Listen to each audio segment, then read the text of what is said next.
Hello everybody, and once again welcome back to Tech and Crypto's YouTube channel. Today in this video I'm going to show you how you can change your country region in Bing AI. So make sure you follow my step till the end. First thing first, I assume that you already have an account on Bing AI app and already logged in. And now right after that you'll be able to see the interface or dashboard of the Bing AI app, where you can see the profile icon at the top left corner. Just tap over there and now you can see the settings option. So once you choose that option, you can see the region and language, right?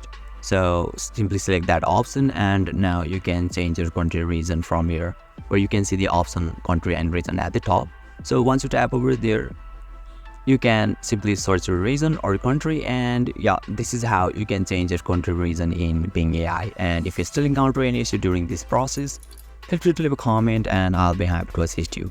If you found this video helpful, please give it a thumbs up, and if you are new to this channel, make sure to hit the subscribe button and set the bell icon to on so that you can stay updated with our latest content.